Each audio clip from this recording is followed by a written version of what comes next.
libraries, we can then start from this side. So now we begin by first exporting or importing our libraries that I've already installed. So first one will be Flask. Um, import Flask.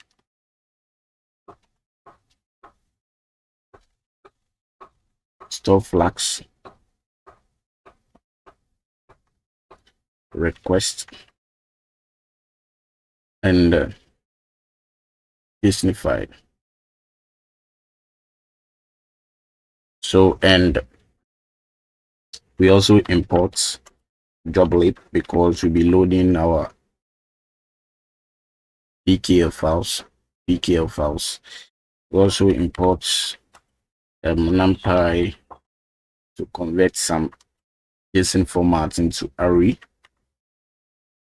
Then when we are done with these importations, we then go to initializing Flask to work very well. So FLS J Flask, then bracket 2 underscore name and 2 underscore. So we begin by loading all the files, right? All the PKL files created. First one that we load is the classifier. So the classifier we load it by writing joblib. This case not dump, but we dot load. And what we load the same name. That's why the name is very important. So the name that we gave it to the joblib, which is the cuisine underscore classifier dot pkl, and we test by doing some print classifier imports successfully, and good. Then we can test for the classifier and see if the classifier is successfully imported. So what you do is just go to the three dots, go to terminal, new terminal, and the terminal opens. Or you can also use the shortcut as the control and that delta sign below escape. So we can do this by navigating to our Flask API as a directory. Then we do Python Flask.py. But before we can have access to this Python, because our import, the Flask is not work on, it will trigger an error. So what you have to do is to comment this out and also comment this out and check if our PKL file is uploaded. So we enter and see. So once the system is running correctly, it will trigger or prompt me that the classifier import successfully. So we can continue by uploading the other files as well. So we do this by tfidf vectorizer and the same process with joblib, and the name that we gave it to the PKF file, the TF-ID file. So TF-IDF underscore vectorizer dot PKL. We can also use the same. So control alt down, copy the same thing again, and we just have to change the name because we need the data, the ingredient mapping as well. So ingredient underscore mapping or ingredient mapping, then joblib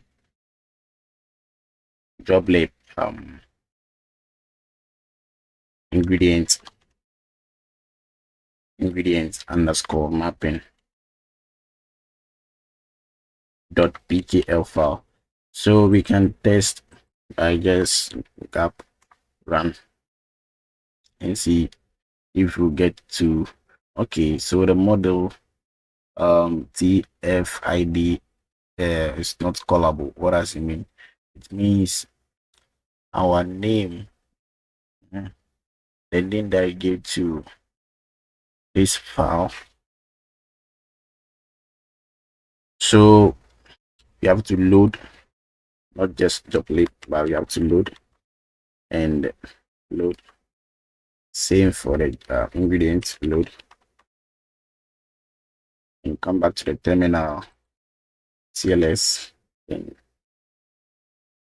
so you should get two prompt message. So the PKL files have been loaded successfully, so we can start working on creating the APIs, because we now have the classifier, we have the TDL vectorizer, and also we have the data ingredients mapping.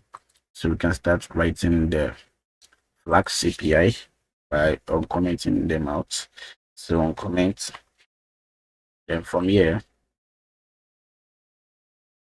we create our first router. How do we create router? So let me comment.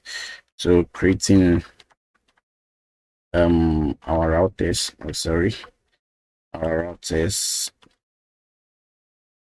So the at sign, then app dot root to, so the endpoint name, that is predict. I want to predict because we're predicting something, right? Then comma, and the methods that we'll be using a post method.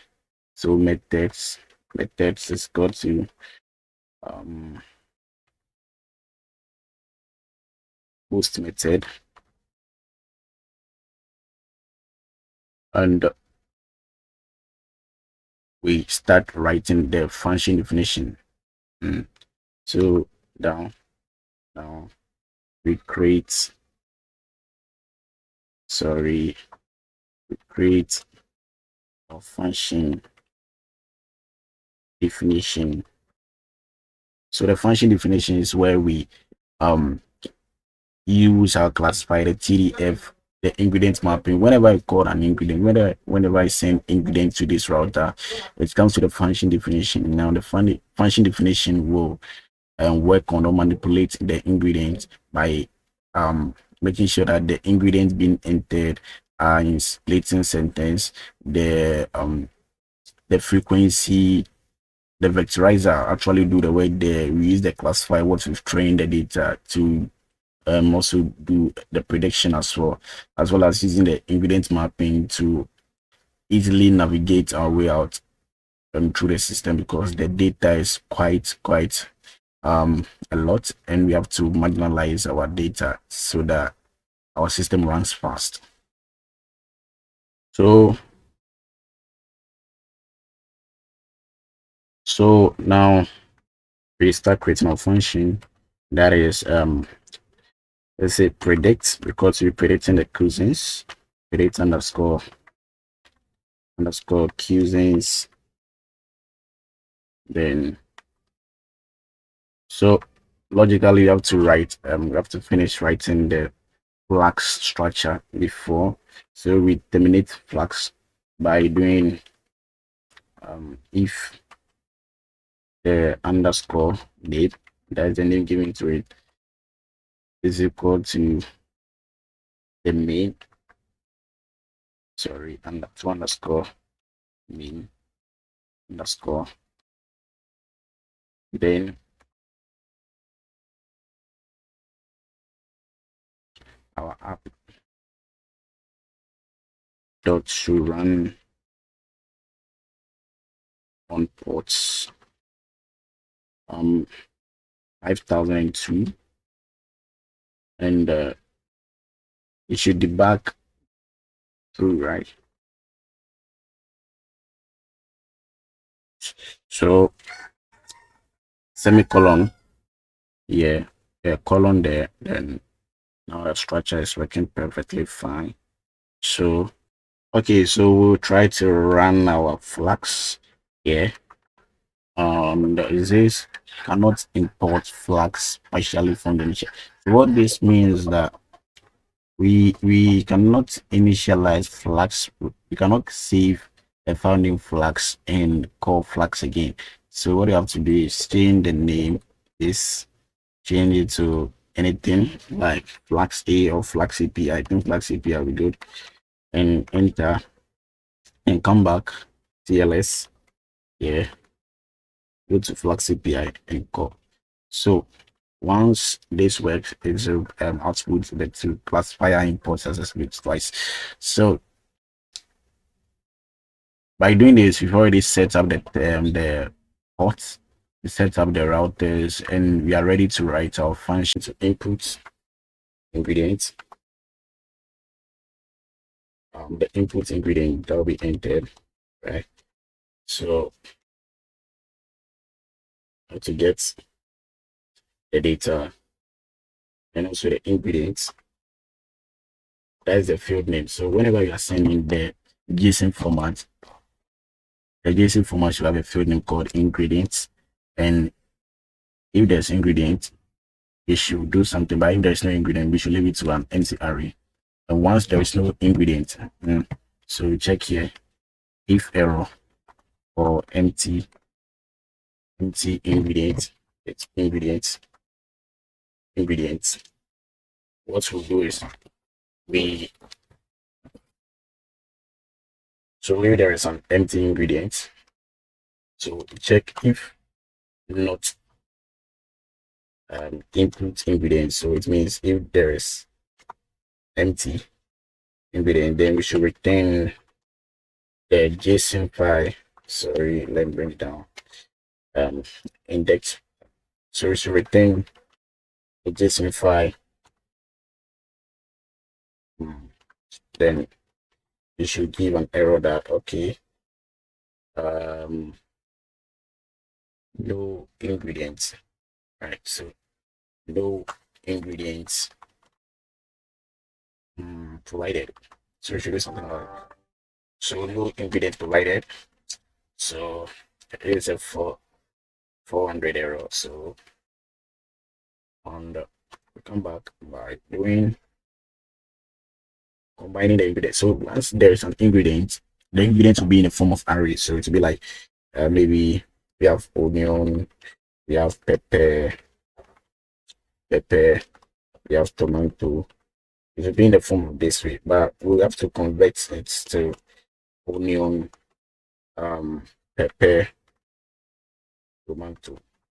And how do we do that? We do this by using what the vectorizer, right? The TF-ID vectorizer. So our next step will be converting the array or the ingredients being entered into a sentence by finding the most important word or the unique words and also their probabilities. Good. So how do we do this? We do this very easy. We do this by this. So let me comment. So we combine ingredients inputs into a format understandable, right? Understandable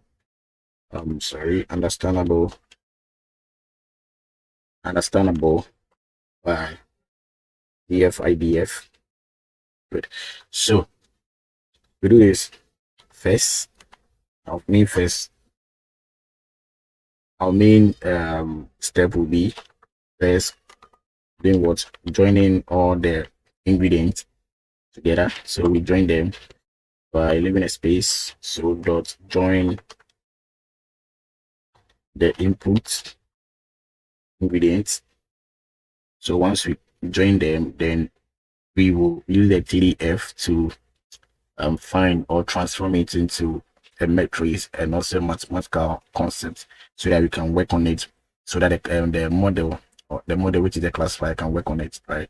So next step, we transform the combined, right? So the combined ingredients to TF-IDF format. So we do this by doing inputs underscore TF-IDF, right? Then first the TF-IDF vectorizer that was loaded, that one. Then we do the dot transform and transform. Then what do we transform? We transform the input combined, the input that has been combined. Good. Then once we have transformed the data, or we transform the combined data into a matrix format, we can now use the classifier to do the probability testing, or we can use the classifier to predict probabilities of each result that we get. See, the classifier is already been trained with our data set, so it understands what is going on. So what we do is we use the classifier to predict probabilities of each input data, right? Input data, that's the combined data. So here in the case, if we use onion, pepper, tomato, all of them will have their own probability, and based on their probability, we can tally them with their cousins, their respective cousins. So we do this by first doing the classifier. So a classifier and dot predict, we predict underscore the prop, and we pick the input TDF, and we pick only one data, like one, each of them should have their own respectives. So, and our next step will be we getting the top maybe 50 or the top 3 cousins that have the same ingredients, right? Based on the probability that we find. So we can define the number, okay, the number of top ingredients, or say top cousins, right? Top cousins based on the ingredients. So based on the ingredients, so we can do this by doing something like top 3 n. Then let me use 3 for example. Then we get the top in the ingredients, or the top cousins that we have. So we do this by getting them. So we get the top ingredients, top cousins. How do we do this? We do this by top underscore let's say indices, then we np arrange, np, we argument sort each one, we sort the probabilities that we have, which is the probabilities. That's a classifier, so you have to this predicts probability. So let's initialize this probability probabilities, okay, then group all these probabilities based on the lowest to the highest. Then we navigate through all the probabilities except the last one because of the length. So if the indexes are 11 or 10, start from 0, so 0 to 9. So we have to leave the last one, and based on the top end data that we have. So let's go by it. So first we combine the data, right? So the ingredients comes, we combine them, and once we combine them, we can use the vectorizer to transform them into the metrics or the mathematical formats for the classifier to predict some probabilities on it. So once the classifier is able to get a probability, we only want the top 3 data from the probabilities, and after that one we can also arrange them very well so that we pick the top end excluding the last one. So you navigate through all of them, and based on the probabilities, it tallies the first 3, right? So the first 3 of the probabilities, we pick them. Then once we have the probabilities, we have the top ingredients available in the list, we can now associate the classifier with the top indices, right? So we can now find our cuisines that have the same ingredients. So how do we do this? We do this by cuisines underscore labels, because a lot of them you want three of them. So classifier, then we pick the classes, classes underscore, and we pick the top indexes. So the top indexes. So after picking the probability, the top three, and checking for the probability, the classifier based on the train model, that is the train data and the X train and the Y train that we've already stored in the classifier or the model. It's go through them and pick the probability. The probability is there. Sorry, probability is there. Hope it is understandable. So after picking this data, we can now combine our data sets, right? We can combine the results into a list of dictionaries. I know it's kind of getting broad, but we keep it in an array. So let's see, dictionaries is becoming this frustrating. So we keep the data in an array, keep all the results. So the first result that you get, you keep it in an array. The second result, you keep it in an array. Third result, keep it in an array, and show it to the user. Okay, these are your top three indices based on the probabilities that we navigate through the ingredients you entered, right? So we do this by this. So we'll be getting with the corresponding ingredients, right? So we combine the results in a dictionary or a list of dictionary, or let me say an array for beginner's sake. So once we have this, we can now write results, leave it an empty array, and navigate through the probabilities, the top probabilities, and also the cousins, right? So we navigate through them, we check the cousins, the probability, if it tallies, then we push it into the array. That's the results. If that's not, we leave it, go to the next one, work on the other one, check. So we check frequently. The classifier already have the data, so we just go through them one by one, and we get the results, right? Good. So we do this by fetch the original data, right? So we navigate through, so for each cuisine available, and also the probability available there in a zip that's in the form of dictionary, we pick the cuisine underscore labels, and we pick the top probabilities that we have. Pick the top probabilities, top probabilities,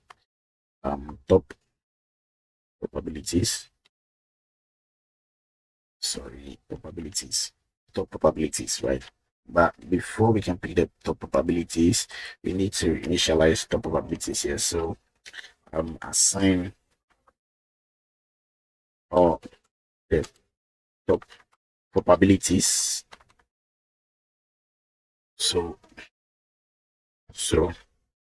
we do top n probabilities, and equal to the probabilities that we have and the respective top indexes.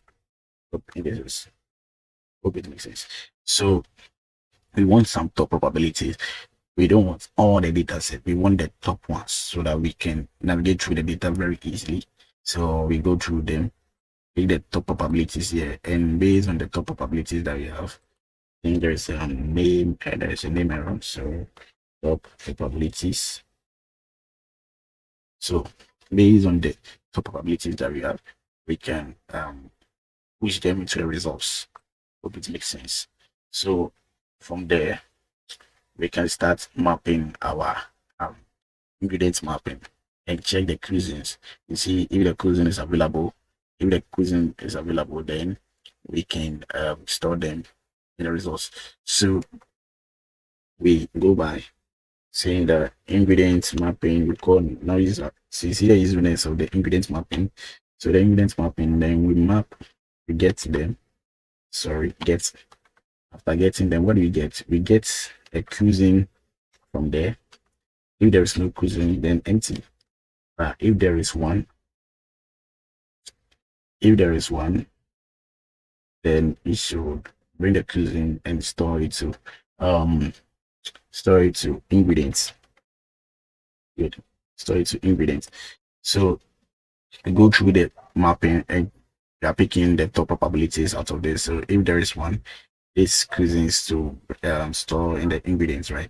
But if there is none, then you should leave an empty array.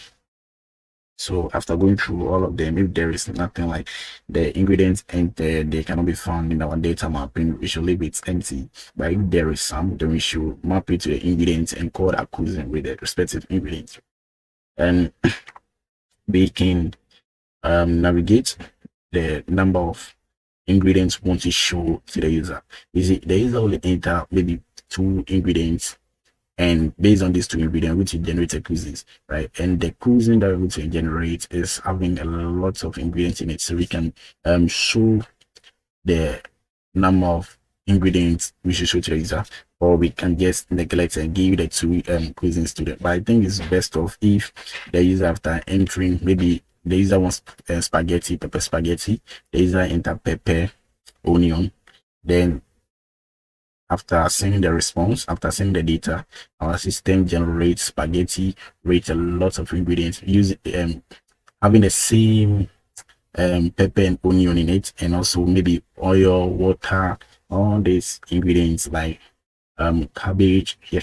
So you can see the benefits of we having or adding some ingredients to the user data, even though that is not what the user intended. So we can limit our user. Okay, limit. So we can limit the ingredient ingredient ingredient data by doing this. So we only want 20 ingredients. So the limited underscore ingredients should be something like 20. So we just have to navigate through all the ingredients that we get and then pick only 20 out of them. So, and once everything is done, what you do is we only have to append the 20 ingredients of each respective cuisine